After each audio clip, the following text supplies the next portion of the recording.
Well, this week marked the 5th anniversary of President Obama's signing of the 2009 stimulus bill, which incited the first of many hyper-partisan debates over the first major legislation of the president's term in office. Here we are 5 years on. What does it all mean for the economy? Has it been an utter failure or a success, as the Democrats would have you to believe? Joining us to discuss this right now is Grover Norquist. Grover, great to have you with us.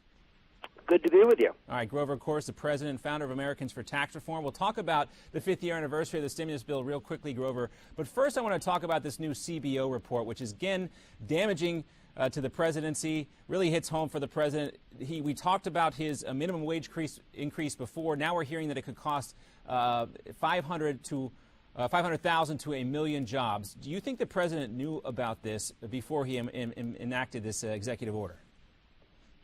Well, look, the president certainly understands, and all economists would have told him that when you raise the price of something, you reduce demand for it, and that's true for unskilled or low-skilled workers just trying to get into the workplace, people trying to get the first job, their first rung on the economic ladder.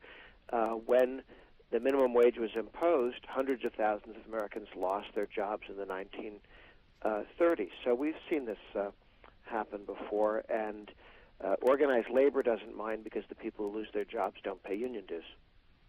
Yeah, and we've heard a lot of conservatives say that this is a part of the overall plan, the bigger plan from the Obama administration here to get more people off of the payrolls from the private sector and onto entitlement programs. Do you believe that to be the case? Is that in fact what the president was trying to have happen with this executive order?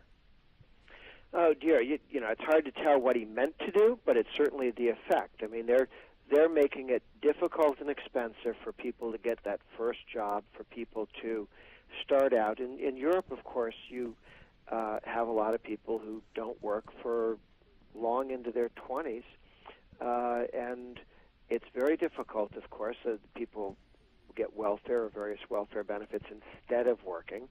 That is the effect of raising the minimum wage. Whether that's the president's intent, I don't know. All right, so we'll leave that there for right now. I also want to talk about the stimulus program, Grover. 5 years on now, they're $800 billion in spending. What do you think is the legacy of this stimulus package?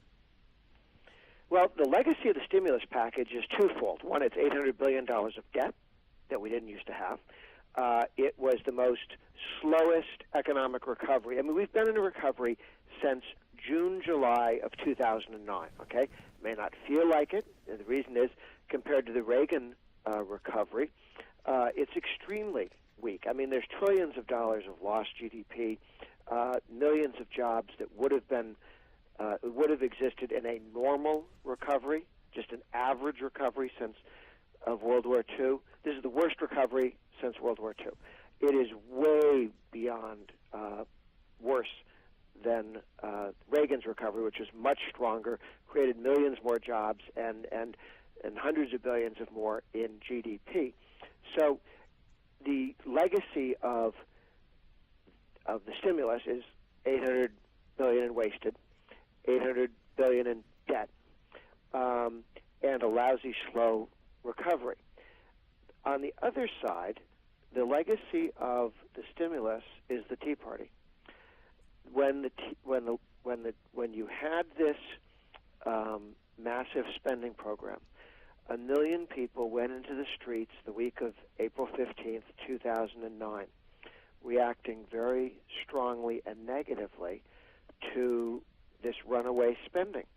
And as somebody who's been running a taxpayer organization for more than 20 years, I can tell you that I didn't believe that the country would react to spend too much. I thought you had to wait until spend too much became raise taxes, and then taxpayers would become very active and go out and throw the bums out. The good news is that voters were so sensible that when they saw the spending wave coming, they said, you know what happens when all that spending takes place? They're going to turn around and have to raise taxes to pay for all that spending increase. And that's what the Tea Party was. The other piece to that is that the Republicans in the House,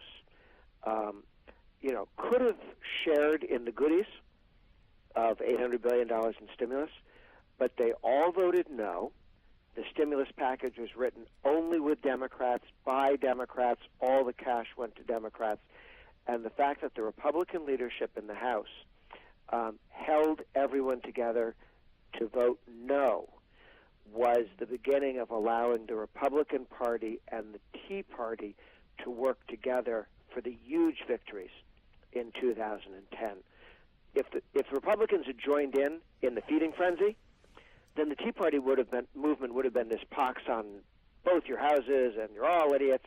Instead, there were two clearly different parties: the Democratic Party, which had just stolen and spent $800 billion, and the Republican Party, which unanimously said no.